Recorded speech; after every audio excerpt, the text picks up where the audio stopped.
Hey there, crypto enthusiasts. Welcome back to another quick and easy tutorial. Today, we're tackling something that might sound a bit confusing at first: how to transfer USDT from Mexc to Mexc in 2025. Wait, from Mexc to Mexc? Yeah, it could mean moving USDT within the same exchange, like between your spot wallet and futures account, or perhaps it's a typo for transferring to an external wallet. Either way, I'll walk you through the steps to make sure you're transferring your USDT safely and efficiently.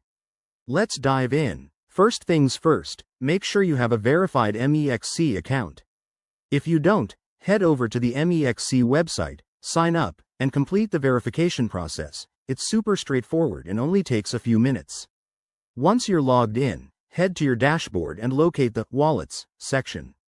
This is where all your assets are managed. Now, select USDT from your list of assets. You'll see options for different types of transfers. If you're doing an internal transfer on Mexc, look for the Transfer or Internal Transfer button. Enter the amount you want to move, specify the destination, maybe from your main wallet to a sub-account, and double-check everything. Pro tip: always verify the recipient details to avoid any mishaps. If this is actually about withdrawing USDT to another wallet, which I suspect might be the case, go to the Withdraw section instead. You'll need to enter your external wallet address, like one on Tron or Ethereum network, since USDT can be on multiple blockchains. Choose the right network to match your wallet, input the amount, and review the withdrawal fees. Mexc usually has low fees, but they can vary, so keep an eye on that. Before you hit confirm, enable two-factor authentication if you haven't already. It's a game changer for security. Once everything looks good, confirm the transaction, and you'll get a confirmation email or notification.